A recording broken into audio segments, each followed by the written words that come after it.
Court சொல்லியிருக்கு 4 வாரத்துக்கு முன்னாடி அப்ளை பண்ணணும்னு சொல்லிட்டு. இப்போ நீங்கள் 4ஆம் தேதி நீங்கள் பர்மிஷன் வாங்கணும்னா நீங்கள் என்றைக்கு இது பண்ணியிருக்கணும்?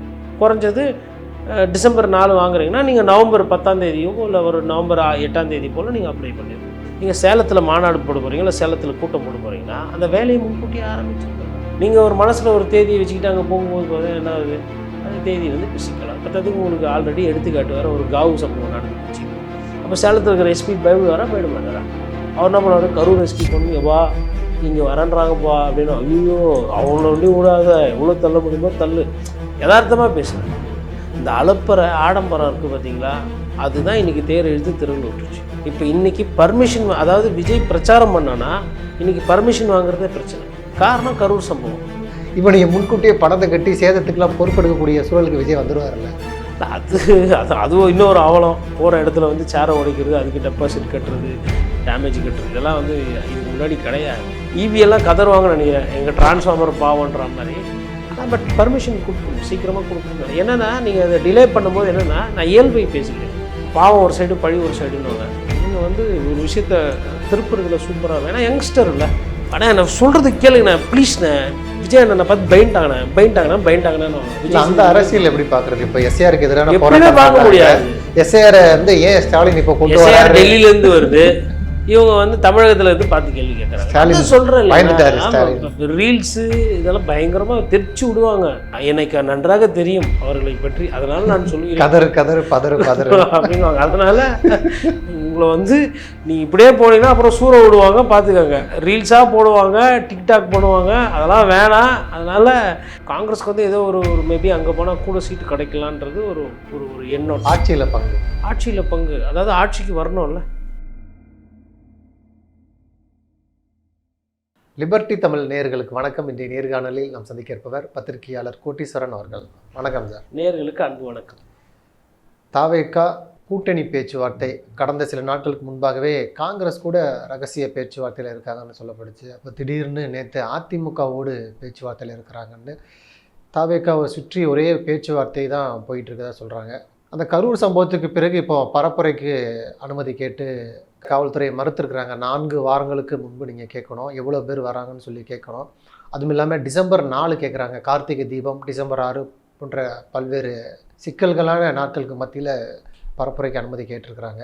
இந்த விஜயை சுற்றி, இந்த தாவேகாவை சுற்றி இந்த கூட்டணி சலசலப்பு மற்றும் இந்த பரப்புரைக்கு அனுமதி மறுப்பு, இது குறித்து உங்களுடைய பார்வை என்ன? முதலில் வந்து காங்கிரஸ் வந்து ரகசியமாக தாவேகாவிடம் பேசிக்கிட்டுருது அப்படின்ற அந்த செய்தி. பொதுவாக ஒரு கூட்டணியில் இருக்கும்பொழுது இந்த மாதிரி ரகசியங்கள், கசியப்படும் செய்தி, ஒரு விமர்சனம், இல்லை இது மாதிரி பேசப்படுது சொல்லப்படுதுன்ற தகவல் வந்து வரும். அந்த அடிப்படையில் வந்து வழக்கத்தை விட அதிகமாக காங்கிரஸை மையமாக வைத்து வருகிறது. இதற்கு காரணம் காங்கிரஸா தாவேகா அப்படின்ற அந்த கேள்வி ஒரு சைடு இருந்தாலும், குறைந்தபட்ச ஒரு கூட்டணி விவகாரத்தில் இந்த மாதிரி ஒரு சர்ச்சை வருவது காங்கிரஸ் கட்சிக்கு அது நல்லது கிடையாது. காரணம் என்னென்னு பார்த்திங்கன்னா, திமுகவோட அந்த கூட்டணியினுடைய அந்த வியூகமாகட்டும், கூட்டணி தர்மம்னு ஒன்று சொல்லுவாங்க, அதன் பிரகாரம் வந்து கிட்டத்தட்ட 10 வருடமாக காங்கிரஸ் கட்சி வந்து ஆட்சியில் இல்லாத ஒரு கட்சியை திமுக வந்து தமிழகத்தில் வந்து தூக்கி சுமக்கிறது. அப்படி இந்த சுமக்கின்ற அந்த வேலையில் வந்து ராகுல் காந்தி பேசினார், அப்புறம் கேசி வேணுகோபால் வந்து டச்சில் இருக்கார் அப்படின்ற மாதிரி இந்த செய்திகள்லாம் கசியப்படுகிறது. உண்மைத்தன்மை என்னன்றது தெரியல. அப்புறம் ஜோதிமணி அவர்கள் சொல்கிறாங்க, இல்லை ஒரு காலத்தில் விஜயே வந்து ராகுல் காந்தியை வந்து பார்த்தாரு, ஆசைப்பட்டார் காங்கிரஸ்கார். ஸோ இது மாதிரி செய்திகள் வந்து அடிப்படையில் திமுக தொண்டர்களையும் திமுக உறுப்பினர்களை வந்து மனச்சோர்வு அடைய வைக்கும். இது வந்து காங்கிரஸ்க்கு வந்து ஏதோ ஒரு மேபி அங்கே போனால் கூட சீட்டு கிடைக்கலான்றது ஒரு ஒரு எண்ணம். ஆட்சியில் பங்கு, அதாவது ஆட்சிக்கு வரணும்ல. அதாவது 26% இருக்குது அப்படின்றதே வந்து அது எந்தளவுக்கு உண்மை என்னன்றது தெரியல. உங்களுக்கு ஆட்சிக்கு வரணும்னா குறைஞ்சது 38% 45% வாக்குகள் வேணும். புதுசாக வந்த தாவேகாவும் கூட்டணியே நம்பியிருந்த காங்கிரஸ் கட்சியும் ஒன்று சேர்ந்தால் ஆட்சியில் பங்கு வரும், ஆட்சி வரும் அப்படின்றது இது என்ன விதமான புரிதல்னு எனக்கு தெரியல. கண்டிப்பாக திமுக வந்து இது வந்து ஒரு சோர்வடைய வைத்திருக்கோம் அவங்கள. அவங்க இதுக்கு கண்டிப்பாக எதிர்வினை ஆற்றுவாங்க. கூட்டணி பேச்சுவார்த்தை நடத்தும்போது சீட்டு கேட்டு போவாங்க இல்லைங்களா அறிவாலயத்தில். அப்போ கண்டிப்பாக அங்கே இருக்கக்கூடிய முக்கிய தலைவர்கள் வந்து இந்த டெல்லியிலேருந்து வரக்கூடிய தலைவர்கள் இது மாதிரி பேசினீங்களா, இதனால் இவ்வளோ பஞ்சாயத்து உங்களுக்கு, அதாவது கூட்டணியில் எந்த வித பிரச்சனையும் இல்லாமல் அந்த ஸ்டேரிங்கை வந்து கரெக்டாக முதலமைச்சர் வந்து எடுத்துகிட்டு போகிறார். அவரோட ஒரு சாணக்கியத்தனம் தான் அதை சொல்லணும். ஆனால் தொடர்ச்சியாக தமிழ்நாட்டுடைய காங்கிரஸ் தலைவர்கள் முக்கிய புள்ளிகள் வந்து திமுகவுக்கு எதிரான விமர்சனத்தை அதிகப்படுத்துகிறாங்கல்ல.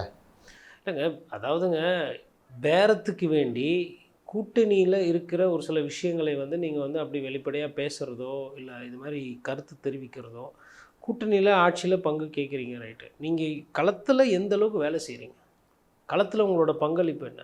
இப்போ எஸ்ஐஆர் பாரதிய ஜனதா கட்சி இல்லை தேர்தல் ஆணையம் கொண்டு வருதுன்னு ஒரு பிரச்சனை இருக்குது. தாவேக்காவும் பேசுது, அதை பற்றி குற்றம் சொல்லுது. தாவேக்கா யாரை குற்றம் சொல்லுது? திமுகவை குற்றம் சொல்லுது. திமுகவுக்கும் அதுக்கும் சம்மந்தமே கிடையாது, ஆனால் திமுக குற்றம் சொல்லுது. பாரதிய ஜனதா கட்சியோட அமைதியாக இருக்குது. ஒரே ஒரு வார்த்தை தான், பாசிச பாஜகன்றதை தாண்டி பாரதிய ஜனதா கட்சி பற்றி எந்த விமர்சனமும் பண்ணுறதில்ல. அந்த தாவேக்கா கூட கரூர் சம்பவத்துக்கு காரணம் வந்து திமுக அரசாங்கம் செய்த சதி அப்படின்னு சொல்லக்கூடிய அந்த தாவேக்காவோட நீங்கள் எப்படி நடந்துக்கணும்? அண்ணன் திருமாவளவன் இருக்கார், விசிகா கூட்டணி, அவரோட பேட்டிகள் பாருங்கள், இல்லை விடுதலை சிறுத்தைகள் கட்சியில் இருக்கக்கூடிய சட்டமன்ற உறுப்பினர்களோட பேட்டிக்கு பாருங்கள். நீங்கள் அது வந்து எப்படி தெளிவாக இருக்காங்கல்ல, எங்களுக்கு அவங்க ஆகாது, எதிரின்ட்டாங்க, இனிமேல் ஒட்டும் இல்லை உரமும் இல்லை அப்படின்றத தெளிவாக இருக்காங்க. உங்களுக்கு அந்த மெல்லினமாக பேசக்கூடிய தன்மை எங்கேருந்து வருது? மாறி மாறி பேசுறது, அதாவது விட்ட இடத்த பிடிக்கலாம், ஒன்றும் இடமே இல்லை உங்களுக்கு, சும்மா ஏதோ கொடுத்து வச்சுருக்குறாங்க திமுக. விட்ட இடம்லாம் வந்து அதுக்கு நீங்கள் ஐயா திருப்பி காமராஜரை தான் கொண்டு வரணும். இன்றைக்கி இருக்கக்கூடிய காங்கிரஸ்காரர்களுக்கு அந்த அளவுக்கு தகுதியோ திறமையோ கிடையாது என்பது என்னோட தனிப்பட்ட கருத்து. அதை நான் நம்புகிறேன். திமுக கண்டு இன்றைக்கி இல்லைன்னா காங்கிரஸ் வந்து தமிழகத்தில் பாரதிய ஜனதா கட்சியை விட மோசமான நிலைக்கு. ஆனால் அவங்க மாற்றி சொல்கிறாங்களே, காங்கிரஸ் மட்டும் இல்லைன்னா திமுக வரக்கூடிய தேர்தலில் தோல்வியை சந்திக்கும் அப்படிங்கிறாங்க. திமுகவுக்கு தோக்குறது புதுசு கிடையாது, ஆனால் கட்சி காணாமல் போகல. தமிழகத்தில் இருக்க காங்கிரஸ் கட்சியோட நிலைமை இன்றைக்கி என்ன? ஒரு கவுன்சிலர் சீட்டு கூட எடுத்துக்கோங்க, தனியாக நின்று நீங்கள் எத்தனை கவுன்சிலர் ஜெயிப்பீங்க மெட்ராஸில்? இப்போ யதார்த்த நிலைக்கு வரணும். அவர்களுக்கு ஆசை யாரை விட்டதுன்றதுனால யாரோ ஒரு சிலர்கள், நான் நிறைய சமீபமாக பார்த்திங்கன்னா ஒரு சில நேரத்தில் குற்றச்சாட்டு வச்சுட்டு இருந்தேன், பீகார்லேயும் இது மாதிரி தான் பண்ணாங்க. ஒவ்வொரு இடத்துலும் அதீத ஆசை, அந்த அதீத ஆசைக்கு பின்னாடி பலம் பெற போகிறது பாரதிய ஜனதா கட்சி. தங்களோட சக்திக்கு என்ன, நம்ம எவ்வளோ சாப்பிட முடியுமோ அவ்வளோதான் உணவு எடுத்து தட்டில் போட்டுக்கணும், இருக்கிறதெல்லாம் தள்ளி போட்டுக்கூடாது, வேஸ்ட்டாக போகும். அந்த மாதிரி ஒரு நிலைப்பாடு. செல்வ பிறந்தகர் போடுறதால விளக்கெல்லாம் கொடுக்குறது, விளக்கெல்லாம் கொடுக்கக்கூடாது, 2 அடி அடிக்கணும். விஜய் அவர்களை வந்து விமர்சனம் பண்ணால் தான் இது வந்து சரியாகும். அப்போ எதுக்கு நீங்கள் வந்து அந்த மெல்லினமாக போகிறீங்க அப்படின்னும் அது ஒரு சந்தேகத்தை வருது, அது ஒரு சர்ச்சையாகுது, ஒரு பேசுபொருளாகுது. இது தேவையில்லாத ஒரு சர்ச்சை, தேவையில்லாத பேசுபொருள்.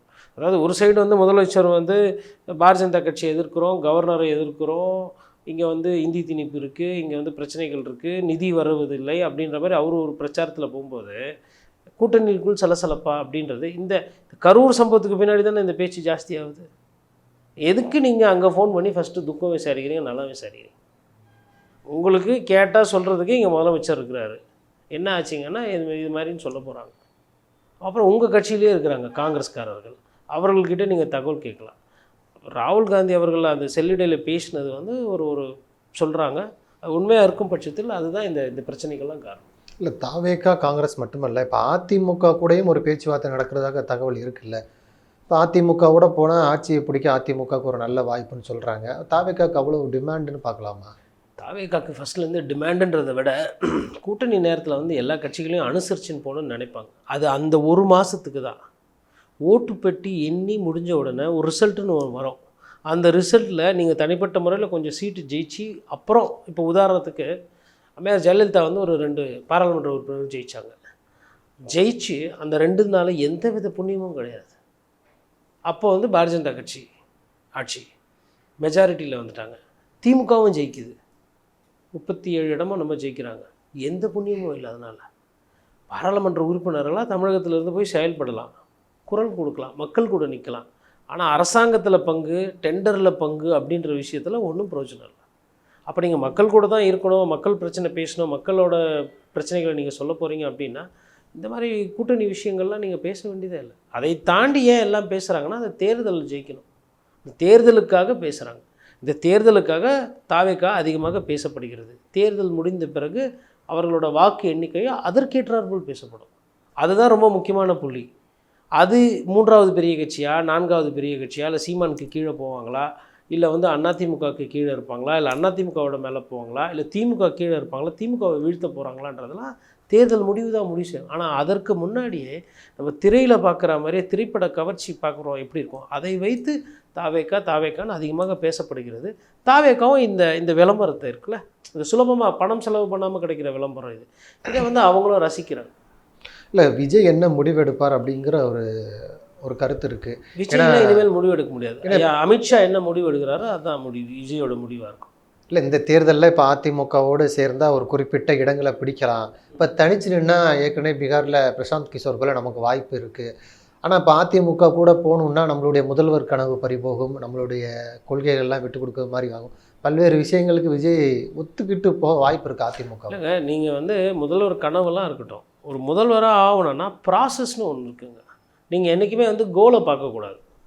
அதாவது எந்த இடம் நீங்கள் வந்து எடுத்தோடனே கோலை பார்த்தீங்கன்னா டென்ஷன் ஆகும். இப்போ உதாரணத்துக்கு நீங்கள் ஒரு வீடு கட்டணும்னு ஆசைப்பட்றீங்கன்னா ஃபஸ்ட்டு எடுத்தோடனே ஒரு பெரிய வீடு அப்படி பார்த்து மலைச்சி போய் நிற்கக்கூடாது. ஃபஸ்ட்டு இடத்த பார்க்கணும், அதுக்கப்புறம் கடனை வாங்கணும், அதுக்கப்புறம் நிலத்தை வாங்கணும், அதுக்கப்புறம் கல்லை வாங்கணும், சிமெண்ட் வாங்கணும், அது மாதிரி அதுக்கப்புறம் பெர்மிஷன் வாங்கணும், கிரகப்பிரவேசம் அது மாதிரி இருக்குது ஒரு வீடுன்னு எடுத்தாலுமே. அப்போ அதற்கேற்ற உழைப்பு, அதற்கேற்ற முயற்சி, அது தொடர் நடவடிக்கை. அந்த தொடர் நடவடிக்கைன்னு பார்க்கும்போது விஜய்க்கு இந்த தொடர் நடவடிக்கை இல்லை, ஆசை இருக்கிறது. முதலமைச்சராக வேணுன்ற அந்த எண்ணம் இருக்குது. ஒரு நல்ல அரசியல் கொடுக்கணும், ஊழல் இல்லாமல் கொடுக்கணுன்றாரு. நம்ம அதை வரவேற்போம், அதை நம்புவோம். அதிலெல்லாம் எனக்கு எந்த பிரச்சனையும் இல்லை. Where is a process. கரூரில் நின்ற பஸ்ஸு திருப்பி அந்த பஸ்ஸு ஓடுமா ஓடாதான்னா பிரச்சனைக்கு மேலே பிரச்சனை. கோர்ட்டு சொல்லியிருக்கு 4 வாரத்துக்கு முன்னாடி அப்ளை பண்ணணுன்னு சொல்லிட்டு. இப்போ நீங்கள் 4ஆம் தேதி நீங்கள் பர்மிஷன் வாங்கணுன்னா நீங்கள் என்றைக்கு இது பண்ணியிருக்கணும்? குறைஞ்சது டிசம்பர் 4 வாங்குறீங்கன்னா நீங்கள் நவம்பர் 10ஆம் தேதியோ இல்லை ஒரு நவம்பர் 8ஆம் தேதி போல் நீங்கள் அப்ளை பண்ணியிருக்கணும். அப்போ வந்து ஸ்டாண்டர்ட் ப்ரொசீஜர் வரல. மேபி அட்லீஸ்ட் அப்ளிகேஷன் அப்போ போட்டிருந்தா கூட இப்போ ஸ்டாண்டர்ட் ஆப்ரேட்டிங் ப்ரொசீஜர் வந்துச்சு. ஒரு கூட்டத்தை எப்படி கூட்டணும் கோர்ட்டு சொல்லி அந்த மானிட்டரிங் சிஸ்டமில் வந்துட்டா கூட. எதுக்காக இது பண்ணுறாங்கன்னு பார்க்குறீங்க? இப்போ 4ஆம் தேதி கார்த்திகை தீபம், டிசம்பர் 6 உள்ளிட்ட பல்வேறு சிக்கலான இது இருக்குது. இப்போ கோர்ட் 4 வாரங்களுக்கு முன்புன்னு சொல்லியிருக்கு. ஆனால் வேணும்னே இப்போ 4ஆம் தேதி கேட்குறாங்கன்னு பார்க்கலாம். அதுங்க, ஒரு விஷயத்தை செஞ்சால் அது பின்னாடி என்னென்னலாம் பிரச்சனை வருன்றதை யூகிக்காமல், இப்போ விஜய் போகிற இடத்துல கூட்டம் கம்மியாகவே இருக்குதுன்னு வச்சுக்கோங்களேன். ஆனால் நல்லா பழகி சைலண்ட்டாக 4 பேருக்கு தெரியாமல் உள்ளுக்குள்ளே விஜய் வசீகரமாக மக்களை கவர்றாரு, மக்கள்கிட்ட வாக்கு சேர்க்குறாரு, சைலண்ட்டாக போயிருந்தால் இது தெரியாது. இந்த அலப்பற ஆடம்பரம் இருக்குது பார்த்தீங்களா, அதுதான் இன்றைக்கி தேர் எழுத்து தெருவில் விட்டுருச்சு. இப்போ இன்றைக்கி பர்மிஷன், அதாவது விஜய் பிரச்சாரம் பண்ணான்னா இன்றைக்கி பர்மிஷன் வாங்குறதே பிரச்சனை. காரணம் கரூர் சம்பவம் ஏன் நடந்தது? நீங்கள் ஒரு தவறான விஷயத்தை நீங்கள் எடுத்து வச்சு சொல்லிவிட்டு ஆயிரக்கணக்கான மக்களை காக்க வைக்கிறது, நேரத்தை தாண்டி வர்றது, அவர்களுக்கு வேண்டிய தண்ணீர் கொடுப்பதில்லை, எதுவுமே பண்ணுறதில்ல. எதுவுமே பண்ணாதனால ஒரு பெரிய விபத்து. இந்த விபத்தில் வந்து இன்னும் மீளலை, இன்னுமே புரிதல் இல்லாமல் நடந்துக்கிறாங்கன்னு பார்க்கலாம். ஏன்னா 4 வாரங்களுக்கு முன்கூட்டியே கேட்குறோன்னு இருக்காங்க. இப்போ 4ஆம் தேதிக்கு இப்போ உடனே கேட்குறது இன்னுமே அவங்க பாடம் கற்றுக்கலை அப்படின்னு. இல்லை, பாடம் கற்றுக்கல தான், அதுக்கு உண்டான முயற்சிகள் இல்லை தானே.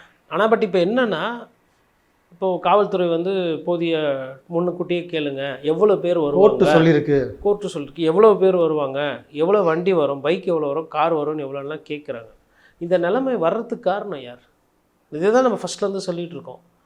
இது வந்து ஓகேங்க, நான் என்ன சொல்கிறேன்னா, விஜய் அவர்களுக்கு வந்து காவல்துறை வந்து ஒரு கட்டுப்பாடு அதிகமாக கொடுக்குதுன்னு நான் வச்சுக்கிறேன். கூட்டம் அதிகமாக வருமோ கட்டுப்பாடு அதிகமாகும், எல்லா இடத்துலையும் இருக்கிறதுனே. இப்போ நீங்கள் ஒரு கோயில் எடுக்கிறீங்க, அந்த கோயிலில் கூட்டம் அதிகமாக இருந்தால் கட்டுப்பாடு ஜாஸ்தியாகும். கூட்டம் அதிகமாக இருந்தால் தப்பு தண்டை நடக்கணும், லஞ்ச லாவணியாக இருக்கும். அதே ஒரு அமைதியாக ஒரு பிள்ளையார் கோயில் இருக்கும், இல்லை அமைதியாக ஒரு மாரியம்மா கோயில் இருக்கும், இல்லை ஒரு சர்ச்சு கோயில், ரோடு ஓரத்தில் ஒரு சர்ச் இருக்கும், கூட்டம்லாம் பெருசாக இருக்கும். அதனால் அந்த சாமிக்கு அருள் இல்லை, அந்த சாமி நமக்கு எதுவும் கொடுக்கலன்றது பொருள் அப்படி கிடையாது. கூட்டத்தை காட்டும்போது அந்த கூட்டத்துக்கு உண்டான பிரச்சனைகள், கூட்டத்துக்கு உண்டான தலைவலி அதெல்லாம் சேர்ந்து வரும். வெறும் கூட்டம் ஒண்டி வரணும், அதனால் பிரச்சனைகள் வந்து நாங்கள் கடந்து போவோம், காவல்துறை வந்து எங்களை கரெக்டாக நாங்கள் கேட்டவொன்னே பர்மிஷன் கொடுக்கணும்லாம். காவல்துறை என்றைக்கு யாருக்கு கரெக்டாக எல்லாம் பண்ணி கொடுத்துக்குது? யாருன்னா ஒருத்தர் பொதுமக்களை போயிட்டு காவல்துறைக்கு போனாங்க, என் பிரச்சனைங்க, என் பஞ்சாயத்துங்க, உடனே பண்ணி கொடுத்துட்டாங்க. மணப்புறம் கோல்டுலாம் நீங்கள் போனோன்னா வணக்கம் வைப்பாங்க, வாங்க நகையை கொடுங்க, அட்டிகாக்கு வாங்க, அங்கே வாங்க, இங்கே, அது மாதிரியா இருக்குது காவல்துறை? நீ ஆட்சி விட்ருங்க, கட்சி விட்ருங்க. எப்பயுமே காவல்துறைக்கு போனாவே குறைந்தபட்சம் நீங்கள் ஒரு கம்ப்ளைண்ட் கொடுக்க போனாமல் ஐயா இல்லை, அப்புறம் யாரா பிடிச்சின்னு போயிட்டுருப்பாங்க. போய் ஃபஸ்ட்டு கேட்டால் தெரில, அப்புறம் வக்கீல் வந்து கேட்டால் இருக்கிறாரா தெரில அப்படின்னா, அப்புறம் அழுத்தமாக கேட்டோன்னா ஆமாம் இருக்கிறாரு, கேஸ் இங்கே இல்லை, நாங்கள் சும்மா இங்கே எடுத்து வந்து விசாரிக்கிறோம், இப்போ கேஸ் எங்கே, அது அங்கே, இதை பற்றி பேசணுன்னா அங்கே போங்க, இதுதான் இருக்கிறது தானே. நான் யதார்த்தத்தை பேசுகிறேன். அப்படி இருக்கும்போது நீங்கள் சேலத்தில் மாநாடு போட போகிறீங்க, இல்லை சேலத்தில் கூட்டம் போட போகிறீங்கன்னா அந்த வேலையை முன்கூட்டியே ஆரம்பிச்சிடணும்ல. நீங்கள் ஒரு மனசில் ஒரு தேதியை வச்சுக்கிட்டு அங்கே போகும்போது பார்த்தா என்ன ஆகுது, அந்த தேதி வந்து இப்போ சிக்கலாம். பத்ததுக்கு உங்களுக்கு ஆல்ரெடி எடுத்துக்காட்டு வேறு ஒரு காவு சம்பவம் நடந்து போச்சு. அப்போ சேலத்தில் இருக்கிற எஸ்பி பயப்படுவாரா போயிட மாட்டாரா? அவர் என்ன பண்ணுவார், கரூர் எஸ்பி பண்ணி வா இங்கே வரன்றாங்கப்பா அப்படின்னு, ஐயோ அவங்கள ஒண்டி விடாத, எவ்வளோ தள்ள முடியுமோ தள்ளு, யதார்த்தமாக பேசுகிறேன். என்னன்னு சொல்லி தள்ளுறது, அதான் கோர்ட்டு சொல்லியிருக்குதுல்ல, அதெல்லாம் இருக்குதான்னு கேளு. எவ்வளோ இடத்துல தண்ணி வைக்க போகிறாங்க, எவ்வளோ இடம் வேணும், எவ்வளோ பேர் வருவாங்க, அதெல்லாம் அவங்க அது குறிப்பிடலன்னு நினைக்கிறேன் அவங்க கொடுத்த அந்த அப்ளிகேஷனில். அது தெரில, காவல்துறை தரப்புலேருந்து வரும்போது இது வந்து இந்த கேள்விகள்லாம் கேட்டிருக்கிறாங்கன்னு. இன்னொன்று டிசம்பர் 6 பொறுத்தவரையிலும் வந்து சிக்கல் தான். நம்ம எப்பயுமே கொஞ்சம் அந்த ஒரு பாபரி மசூதி இடித்தனால பரபரப்பாக இருக்கும். பட் கார்த்திகை தீபம்ன்றது வந்து கொஞ்சம் காதில் பூசுத்துற மாதிரி தான் எனக்கு தோணுது. ஏன்னா திருவண்ணாமலைக்கு போகிறாரு, பண்டிகை நாட்களில் கூட்டம் கொஞ்சம் அதிகம். கார்த்திகை தீபம் என்பது நானும் கார்த்திகை தீபம் நம்ம வீட்லேயும் கும்பிடுவாங்க. திருவண்ணாமலையில் கார்த்திகை தீபம் விசேஷம் ரைட்டு. சேலத்தில் கார்த்திகை தீபம்ன்றது எனக்கு நம்ம கொஞ்சம் லைட்டாக பதட்டத்தில் கொஞ்சம் ஓவர் டூ பண்ணுறாங்கன்னு என்னை பொறுத்தவரை என்னோட தனிப்பட்ட கருத்து. காவல்துறை வந்து விஜய் கிட்டேருந்து வந்து எதனா கோரிக்கை வந்தால், ஐயா வாங்க ப்ளீஸ் நீங்கள் பண்ணுங்கள், இவ்வளோ பேர் வேணாம், நீங்களே கூட்டத்தை குறைச்சிக்கோங்க, நான் பர்மிஷன் தரேன் அப்படின்னு சொல்லிட்டு கொடுத்துட்றது. நீங்கள் கொடுக்கலன்னா அஞ்சு விட்டீர்களா, பயந்து விட்டீர்களா, ஓடி போய் விட்டீர்களா, இவங்களை என்னெல்லாம் சொன்னாங்களோ அதெல்லாம் திருப்பி எதிரில் சொல்லிட்டு போயிடுவாங்க. இல்லை இப்போ அந்த அனைத்து கட்சி கூட்டத்தில் நீங்கள் ஒரு கூட்டம் நடத்துறீங்களா, ஒரு டெபாசிட் பணம் கட்டணும், இது போன்ற திட்டங்கள்லாம் கொண்டு வந்துட்டாங்கல்ல. இப்போ நீங்கள் முன்கூட்டியே பணத்தை கட்டி சேதத்துக்கெல்லாம் பொறுப்பெடுக்கக்கூடிய சூழலுக்கு விஜய் வந்துடுவார்ல. அதுவும் இன்னொரு அவலம். போகிற இடத்துல வந்து சேரை உடைக்கிறது, அதுக்கு டெபாசிட் கட்டுறது, டேமேஜ் கட்டுறது, இதெல்லாம் வந்து இதுக்கு முன்னாடி கிடையாது. இல்லை இப்போ வந்து அனைத்து கட்சி கூட்டத்தில் அந்த முடிவு எடுத்துருக்குறாங்கல்ல, ஒரு கூட்டம் நடத்தணும்னா நீங்கள் முன்கூட்டியே டெபாசிட் பணம். அதாவது நான் என்ன சொல்கிறேன்னா, இந்த முன்கூட்டியே டெபாசிட் இதெல்லாம் வந்து தேவையில்லாத தண்ட செலவு கட்சிகளுக்கு. நான் என்ன நினைக்கிறேன்னா, அந்த தண்ட செலவு இல்லை அப்படின்னா அது என்ன ஆகும்னா, இப்போது அரசாங்கத்துக்கு ஒரு சில காசு போகும், ஆமாம் மக்களுக்கு போயிடும். வண்டி பிடிச்சி கொடுக்கணும், வரவங்களுக்கு சாப்பாடு கொடுக்கணும், சரக்கு குவார்ட்டர் பேக்கெட்டு, அது ஒரு பழக்கம் இருக்குது. வெறுங்கையோடு வரவேற்க முடியாது வரவங்களை, ஆண்களை, இது மாதிரிலாம் இருக்குது. இதெல்லாம் வந்து ஒரு சம்பிரதாயம். இந்த சம்பிரதாயத்தை மீறின செயலாக வந்து விஜய் அவர்கள் பண்ணிட்டாரா இல்லையா? இப்போ டெபாசிட்டுக்கெலாம் பணம் கட்டினா ஒரு மாவட்ட செயலாக இருக்கார், ஒரு பட்ஜெட் ஒரு 20 லட்ச ரூபா வச்சுக்கோங்களேன். 20 லட்ச ரூபாவில் வந்து 5 லட்ச ரூபா டெபாசிட் கட்டிட்டா அரசாங்கத்துக்கு போயிடுச்சு, இல்லை அது காவல்துறை பாதுகாப்பு இருந்தால் அவங்களுக்கு போயிடுச்சு. அப்போ அங்கே வந்து வாக்காளர்களுக்கு கிள்ளி தானே கொடுப்பீங்க, அள்ளி கொடுக்க மாட்டீங்கல்ல. இதை தான் நான் சொல்கிறேன். வந்து உடச்சி அதை சமாதானம் இது ஈடு கட்டிடுவாங்க அந்த பணத்தை, கட்டுவாங்க. பட் நான் என்ன சொல்கிறேன்னா, மக்களை வந்து நீங்கள் சந்தோஷப்படுத்தணும். மக்கள் சும்மாலாம் வரமாட்டாங்க. நாங்கள் எங்கள் வேலையை விட்டுட்டு ஒரு நாள் போனால் 300 ரூபா சராசரி கூலினா, நான் ஒரு அரை நாள் வரேன்னா எனக்கு அந்த 300 ரூபா வரணும். இதில் வந்துட்டு காசுக்காக வந்தோம் அதெல்லாம் நீங்கள் ஒன்று என்ன வெங்காயத்துக்கு வரீங்க நீங்கள்? அப்போ அரசியல் மக்களுக்கு நல்லது பண்ணணும்னா அரசியலில் தான் இருக்கணும்னு அவசியம் கிடையாது. எங்கள் ஐயா வள்ளலார் இருந்தார், மக்களுக்கு நல்லது பண்ணார். நீங்கள் வந்து ஏதோ ஒரு அற வழியிலையோ இல்லை ஏதோ ஒரு ஒரு ஒரு ஒரு ஆஸ்பத்திரி கட்டலாம், ஒரு பள்ளிக்கூடம் கட்டலாம், இல்லை வந்து ஒரு மயானத்தை வந்து நீங்கள் தத்தெடுத்துட்டு அங்கே ஒரு 10 மயான உதவியாளர் போட்டு இலவசமாக நாங்கள் அடக்கம் பண்ணுறோம், ரத்த தானம் முகாம், இதெல்லாமே சேவை தானே மக்களுக்கு. அப்போ அரசியல்னு வரும்போது அது சட்டத்தை ஏற்ற முடியும், டெண்டர் விட முடியும். இது ரெண்டு தான். சட்டம் இருக்கிற சட்டத்தை பாதுகாக்கிறது தான் பிரச்சனையாக இருக்குது. அது பாதுகாத்தாவே போதும். ஆல்ரெடி இந்த கவர்னர் மேட்டரில் பாருங்கள் இருக்குது, சட்டம்லாம் இருக்குது. ஆனால் அந்த சட்டத்தை வச்சுக்கிட்டே நம்மளால் செயல்படுத்த முடியல. காரணம் ஏடாகூடமான நபர்கள் வரும்போது சிக்கல் வரும். விஜய் அவர்களை பொறுத்தவரையிலும் அவர் வந்து இன்னும் கொஞ்சம் கவனமாக வேலை செய்யணும். விஜய் தயவுசெய்து இனிமேல் எதனா ஊருக்கு போகிறோன்னா காவல்துறை அன்பு கூர்ந்து கொடுத்துடணும் பர்மிஷன். ஏன்னா நீங்கள் உங்கள் பயம் கொடுக்க மாட்டீங்க இவங்களை பார்த்து, ஐயோ அப்பா இவர்களா அப்படின்னு. இபிஎல்லாம் கதறுவாங்கன்னு நினைக்கிறேன், எங்கள் டிரான்ஸ்ஃபார்மர் பாவன்ற மாதிரி. ஆனால் பட் பர்மிஷன் கொடுத்துடணும், சீக்கிரமாக கொடுக்குறது. என்னென்னா நீங்கள் அதை டிலே பண்ணும்போது என்னென்னா, நான் இயல்பை பேசிக்கிறேன், நீங்கள் அதை டிலே பண்ணும்போது என்னென்னா தாவேக்கால இருக்கக்கூடிய தொண்டர்கள் வந்து திமுக மீது ஒரு எதிர் விமர்சனம் வைப்பாங்க. அந்த விமர்சனம் வந்து காலப்போக்கில் திமுகவுக்கு எதிராக போயிடும். திமுகவுக்கு எதிராக வந்து அது வந்து மக்களை வந்து திசை திருப்பறதுக்கு வாய்ப்பாக போயிடும். ஏன்னா பாவம் ஒரு சைடு பழி ஒரு சைடுன்னுவாங்க. இவங்க வந்து ஒரு விஷயத்தை திருப்புறதுல சூப்பராக இருக்கும். ஏன்னா யங்ஸ்டர் இல்லை. ஆனால் நான் சொல்கிறதுக்கு கேளுங்கண்ணே ப்ளீஸ்ண்ணே, விஜய் அண்ணனை பார்த்து பைண்டாங்கண்ணா. அந்த அரசியல் எப்படி பார்க்குறது? இப்போ எஸ்ஏஆருக்கு எதிரான போராட்டம் பார்க்க முடியாது. எஸ்ஏஆர் வந்து ஏன் ஸ்டாலின் இப்போ கொண்டு வர டெல்லியிலேருந்து வருது, இவங்க வந்து தமிழகத்தில் இருந்து பார்த்து கேள்வி கேட்குறாங்க. சொல்கிறேன் ரீல்ஸு இதெல்லாம் பயங்கரமாக தெரிச்சு விடுவாங்க. தேவையா? நான் என்ன சொல்கிறேன்னா அதோட பர்மிஷன் கொடுத்துருங்க. பர்மிஷன் கொடுத்துட்டு இப்போ எவ்வளோ பேர் வருவாங்க? 50,000 பேர். 50,000 பேர்லாம் கிடையாது, 10,000 பேர். ஓகே என்ன சொல்லு, ஒரே ரூல்ஸு, 10,000 பேருக்கு மேலே அலௌடு கிடையாது. ரைட்டா? ரைட்டுன்னா ரைட்டு. எத்தனை வண்டி வர என்ன அது பாஸ்போர்ட் கொடுத்து வாங்கி போட்டு போயிட்டார். அப்போ மிச்சம் 40,000 பேர் நாங்கள் நம்ம அடுத்த ஊரில் போய்ப்பார். சேலத்துலேயே கிட்டத்தட்ட 9 சட்டமன்றம் இருக்குது.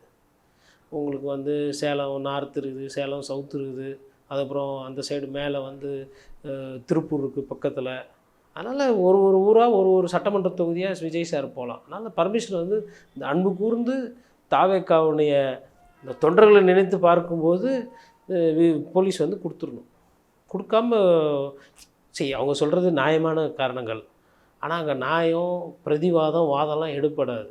அதனால் எனக்கு நன்றாக தெரியும் அவர்களை பற்றி, அதனால் நான் சொல்கிறேன் கதறு கதறு பதறு பதறு அப்படின்வாங்க. அதனால் உங்களை வந்து நீ இப்படியே போனீங்கன்னா அப்புறம் சூற விடுவாங்க, பார்த்துக்கோங்க. ரீல்ஸாக போடுவாங்க, டிக்டாக் பண்ணுவாங்க, அதெல்லாம் வேணாம். அதனால் நீங்கள் ஏதோ அப்பா பண்பு பாசம் அப்படின்னு ஏதோ பண்ணிக்கிறீங்க ஒரு சைடு, அவங்க எல்லாத்தையுமே வந்து உள்ளே புந்து ஆட்டத்தை கலைப்பாங்க. அது திமுகவுக்கு நல்லது அல்ல. நன்றி. நிறைய நல்ல பயனுள்ள தகவல்களை நேயர்களுக்கு சொல்லியிருக்கீங்க. உங்களுடைய நேரத்துக்கு மிக்க நன்றி. நன்றி.